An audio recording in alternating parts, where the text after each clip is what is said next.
IIT campus ഒക്കെ കറങ്ങി വന്നു കഴിഞ്ഞപ്പം കുറച്ച് പേരെങ്കിലും നിങ്ങൾക്ക് ഇവിടെ വന്ന് പരിചയപ്പെടാൻ സാധിച്ചു കാണുമെന്ന് ഞാൻ വിചാരിക്കുന്നു. എത്ര പേർക്ക് ഇവിടെ വന്നിട്ട് പുതിയ സുഹൃത്തുക്കളെ കണ്ടുപിടിക്കാൻ സാധിച്ചു? ഒന്ന് കൈപൊക്കാമോ? ഓക്കെ.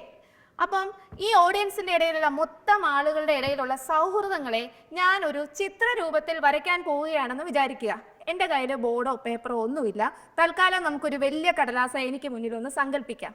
നിങ്ങൾ ഓരോരുത്തരെയും ഞാൻ ആ വലിയ കടലാസിൽ ഓരോ പോയിന്റായിട്ട് മാർക്ക് ചെയ്യുകയാണ്.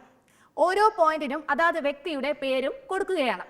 ഇനി രണ്ട് വ്യക്തികൾ തമ്മിൽ സൗഹൃദം ഉണ്ടെന്നുണ്ടെങ്കിൽ അതാത് പോയിന്റുകൾ തമ്മിൽ ഞാനൊരു രേഖ വരച്ച് ബന്ധിപ്പിക്കുന്നു. രണ്ട് വ്യക്തികൾ തമ്മിൽ സൗഹൃദം ഇല്ലാന്നുണ്ടെങ്കിൽ അതാത് പോയിന്റുകൾ തമ്മിൽ രേഖ വരയ്ക്കാതെയും ഇരിക്കുന്നു. ഇങ്ങനെ ഈ ഓഡിയൻസിനിടയിലുള്ള മൊത്തം ആളുകളെയും അവരുടെ സൗഹൃദത്തെ ഞാനൊരു ചിത്രരൂപത്തിൽ ഇപ്പോൾ വരച്ചിരിക്കുകയാണെന്ന് വിചാരിക്കുക. ഈ ചിത്രം മറ്റൊന്നുമല്ല, നമ്മുടെ മാത്തമാറ്റിക്സിലെ ഗ്രാഫ് എന്ന് പറയും. അതെ, വസ്തുക്കൾ തമ്മിലുള്ള ജോഡി ബന്ധത്തെ ചിത്രരൂപത്തിൽ രേഖപ്പെടുത്തുന്നതിനാണ് ഗ്രാഫ് എന്ന് പറയുന്നതും ഗണിതശാസ്ത്രത്തിൽ ഗ്രൂപ്പുകളെ പറ്റി പഠിക്കുന്ന മേഖലയുമാണ് ഗ്രാഫ് തിയറി. ഗ്രാഫ് തിയറിയിലാണ് ഞാൻ എൻ്റെ ഗവേഷണം ചെയ്യുന്നതും. ഞാനിവിടെ വന്നപ്പോൾ ശ്രദ്ധിച്ചു, കുറേ പേര് ബാക്കിൽ ഇങ്ങനെ ഗ്രൂപ്പായിട്ട് ഇരിക്കുന്നുണ്ട്. അവർ സുഹൃത്തുക്കളായിരിക്കും അല്ലെങ്കിൽ പരിചയക്കാരായിരിക്കും അല്ലേ? എല്ലായിടത്തും അങ്ങനെയായിരിക്കും നിങ്ങൾ ഒരുപക്ഷെ ഇരിക്കുന്നത്. അപ്പം ചില ആൾക്കാരുണ്ട് ഇവിടെ വന്നിട്ട് സുഹൃത്തുക്കളെയൊക്കെ കണ്ടു ഹായ് ബായ് ഒക്കെ പറഞ്ഞെങ്കിലും ഒറ്റയ്ക്ക് മാറി എവിടെയെങ്കിലും പോയി ഇരിപ്പുണ്ടായിരിക്കും. എനിക്കിതൊക്കെ ഒന്ന് സ്വസ്ഥമായിട്ട് കേൾക്കണം, എന്നാലും എനിക്ക് കോൺസെൻട്രേഷൻ കിട്ടുള്ളൂ എന്ന് പറഞ്ഞ് മാറിപ്പോയിരിക്കുന്ന ആൾക്കാരും ഉണ്ട്. അപ്പോൾ നമുക്കിടയിൽ രണ്ട് തരം ആൾക്കാരുണ്ട്. അതായത് സൗഹൃദത്തോടു കൂടി ഗ്രൂപ്പായിട്ട് അടുത്തടുത്ത് ഇരിക്കുന്ന ആൾക്കാരും സൗഹൃദമൊക്കെ ഉണ്ടെങ്കിലും ഒറ്റയ്ക്ക് മാറി എവിടെയെങ്കിലും പോയി ഇരിക്കുന്ന ആൾക്കാരും. അപ്പോൾ ഈ ഒരു പ്രക്രിയയെ കൂടി കണക്കിലെടുത്ത് ഞാൻ എൻ്റെ ഗ്രാഫിൽ കുറച്ച് മാറ്റങ്ങൾ വരുത്താൻ പോവുകയാണ്. രണ്ട് വ്യക്തികൾ തമ്മിൽ സൗഹൃദമുണ്ട്, അവർ ഗ്രൂപ്പ് കൂടി ഇരിക്കാൻ തീരുമാനിക്കുകയാണെങ്കിൽ അതാത് പോയിന്റുകളെ ഞാൻ സംയോജിപ്പിച്ച് ഒരു വലിയ പോയിന്റ് ആക്കി മാറ്റുകയാണ് എൻ്റെ ഗ്രാഫിൽ. ഇനി അതേ ഗ്രൂപ്പിലേക്ക് അവരുടെ മറ്റു സുഹൃത്തുക്കളെയും ഇതേ രീതിയിൽ സംയോജിപ്പിച്ച് ചേർക്കാൻ പറ്റും. അതായത് ആ പോയിന്റിൽ രേഖയുള്ള മറ്റു പോയിന്റുകളെയും ഇതേ രീതിയിൽ ഞാൻ സംയോജിപ്പിച്ച് ചേർക്കാൻ പോവുകയാണ്. ഇപ്പൊ എൻ്റെ ഗ്രാഫ് നോക്കിക്കഴിഞ്ഞാൽ കുറെ വലിയ പോയിന്റുകളും കുറെ ചെറിയ പോയിന്റുകളുമാണ് ഉള്ളത്. ഇനി ഞാൻ പറയാൻ പോകുന്ന ചോദ്യം നിങ്ങൾ ശ്രദ്ധയോടെ കേൾക്കണം. ഈ ഓഡിറ്റോറിയത്തിലിരിക്കുന്ന മൊത്തം ആളുകളെയും അവരുടെ സൗഹൃദങ്ങളെ ആസ്പദമാക്കി എനിക്ക് ഗ്രൂപ്പ് കൂടി ഇങ്ങനെ ഗ്രൂപ്പായിട്ട് തിരിച്ചിരുത്താൻ സാധിക്കണം. പക്ഷേ 4 നിബന്ധനകളാണ് പാലിക്കേണ്ടത്. ആദ്യത്തെ നിബന്ധന എന്ന് പറയുന്നത് ആകെ മൊത്തമുള്ള ഗ്രൂപ്പുകൾ, അതായത് സൗഹൃദത്തോടു കൂടി ഇരിക്കുന്ന ആകെ മൊത്തമുള്ള ഗ്രൂപ്പുകളെ എനിക്ക് ഈ ഓഡിറ്റോറിയത്തിന്റെ 2 ഭാഗത്തായിട്ട് വിഭാഗിച്ചിരുത്താൻ സാധിക്കണം.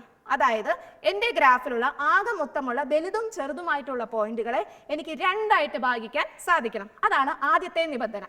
രണ്ടാമത്തെ നിബന്ധന എന്ന് പറഞ്ഞാൽ ഇടതുവശത്തിരിക്കുന്ന ഗ്രൂപ്പുകൾ തമ്മിൽ ഒരു സൗഹൃദവും പാടില്ല. അതുപോലെ വലതുവശത്തിരിക്കുന്ന ഗ്രൂപ്പുകളും തമ്മിൽ ഒരു സൗഹൃദവും പാടില്ല. അതായത് എൻ്റെ ഗ്രാഫിൽ ഇടതുവശത്തിരിക്കുന്ന വലുതും ചെറുതുമായിട്ടുള്ള പോയിന്റുകൾ തമ്മിൽ രേഖ പാടില്ല.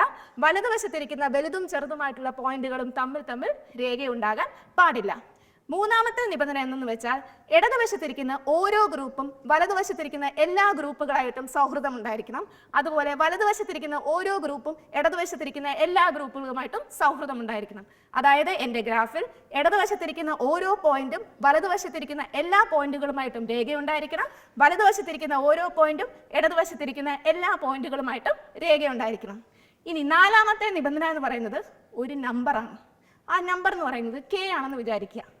K തവണ മാത്രമേ എനിക്ക് സൗഹൃദങ്ങളെ സംയോജിപ്പിക്കാൻ പറ്റത്തുള്ളൂ എന്ന് വിചാരിക്കുക. അതാണ് എൻ്റെ നാലാമത്തെ നിബന്ധന. അതായത് 2 പോയിന്റുകൾ തമ്മിൽ സംയോജിപ്പിച്ച് ഒരു വലിയ പോയിന്റ് ആക്കി മാറ്റി എന്ന് പറഞ്ഞില്ലേ, ഈ ഒരു പ്രക്രിയ എനിക്ക് K തവണ മാത്രമേ ചെയ്യാൻ സാധിക്കത്തുള്ളൂ. അപ്പോൾ ഇത്രയും ഓഡിയൻസിനെ എനിക്ക് ഈ 4 നിബന്ധനകളും പാലിച്ചുകൊണ്ട് അവരുടെ സൗഹൃദങ്ങളെ ആസ്പദമാക്കി ഇങ്ങനെ ഗ്രൂപ്പ് കൂടി ഇരുത്താൻ പറ്റുമോ ഇല്ലയോ എന്നതാണ് എൻ്റെ ചോദ്യം. ഈ ചോദ്യത്തിന് ഒരു യെസ് അല്ലെങ്കിൽ ഒരു നോ നിങ്ങൾക്ക് എനിക്ക് തരാൻ സാധിക്കുമോ? അതിനെന്ത് ആധികാരികതയാണുള്ളത്? അപ്പോൾ ഈ ഒരു ചോദ്യത്തിന് ഒരു യെസ് അല്ലെങ്കിൽ ഒരു നോ തരണമെന്നുണ്ടെങ്കിൽ നിങ്ങൾക്ക് എത്ര സമയം വേണം? 5 മിനിറ്റ്, 10 മിനിറ്റ്, ഒരു ദിവസം, ഒരാഴ്ച അല്ലെങ്കിൽ ഒരു വർഷം തന്നാൽ പോലും നിങ്ങൾക്ക് അതിനൊരു ഉത്തരം തരാൻ സാധിക്കില്ല. കാരണം ഈ ചോദ്യത്തിന് ശരിയായിട്ടുള്ളൊരു ഉത്തരം തരണമെന്നുണ്ടെങ്കിൽ ഒട്ടനവധി സാധ്യതകൾ നമ്മൾ പരിശോധിക്കണം. ഓരോ വ്യക്തിയെയും ഓഡിറ്റോറിയത്തിന് 2 വശത്തിരുത്തി നോക്കണം. അതുപോലെ അവരുടെ സുഹൃത്തുക്കളെയും 2 വശത്തിരുത്തി നോക്കണം. ഈ 2 വശത്തും ഇരുത്തി ആകെ മൊത്തം ആളുകളെ അവരുടെ സൗഹൃദങ്ങളെ ആസ്പദമാക്കി ഗ്രൂപ്പാക്കി തിരിച്ച് 4 നിബന്ധനകൾ പാലിക്കുന്നുണ്ടോ എന്നും നോക്കണം. അപ്പം ഇതൊരു സങ്കീർണമായ ഒരു പരിപാടിയാണ്. ഞാൻ നിങ്ങൾക്ക് മുന്നിലേക്ക് വെച്ച് തന്ന ഈ ചോദ്യം അത്ര ചില്ലറക്കാരനായിട്ടുള്ളൊരു ചോദ്യമല്ല. അല്പം സങ്കീർണതകൾ നിറഞ്ഞ, പരിഹരിക്കാൻ ഒട്ടനവധി സാധ്യതകൾ പരിശോധിക്കേണ്ടതായിട്ടുള്ളൊരു ചോദ്യമാണ് ഞാൻ നിങ്ങൾക്ക് മുന്നിലേക്ക് വെച്ച് തന്നത്. അപ്പോൾ ഈ ചോദ്യത്തിന് ഞങ്ങൾ ഗവേഷകർ വിളിക്കുന്ന ഒരു പേരുണ്ട്. അതാണ് NP ഹാർഡ് പ്രോബ്ലംസ്.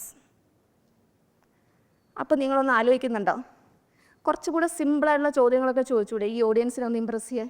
സിമ്പിളായിട്ടുള്ള ചോദ്യങ്ങളൊക്കെ കാണും, പക്ഷേ എനിക്ക് കുറച്ച് പാടായിട്ടുള്ളതൊക്കെ പറ്റുള്ളൂ.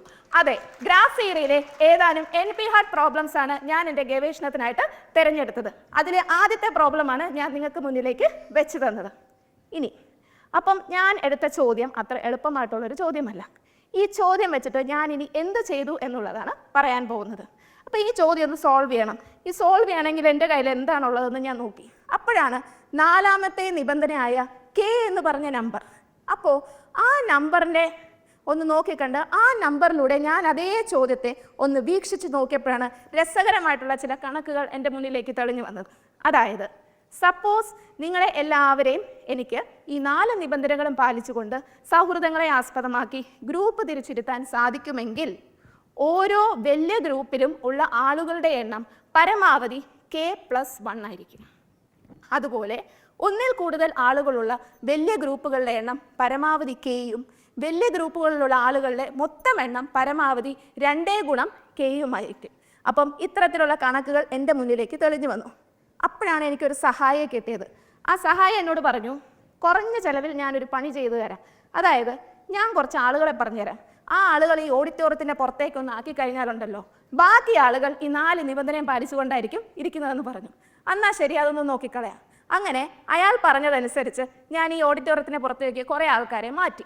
ബാക്കി ഇരിക്കുന്ന ആളുകൾ ഈ നിബന്ധന പാലിച്ചുകൊണ്ടാണ് ഇരിക്കുന്നതെന്നും തെളിഞ്ഞു കഴിഞ്ഞു.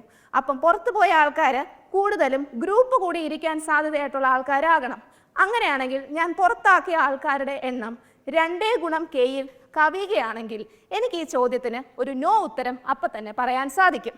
എന്നാൽ അവർ 2 × Kയിൽ ഉള്ളിൽ നിൽക്കുന്ന ആളുകളാണെങ്കിൽ ആ ആളുകളെ തിരിച്ചെനിക്ക് ഈ ഓഡിറ്റോറിയത്തിലേക്ക് കൊണ്ടുവന്ന് അവരെ 2 വശത്തും ഇരുത്തിയിട്ടുള്ള എല്ലാ സാധ്യതകളും പരിശോധിക്കാനും സാധിക്കും.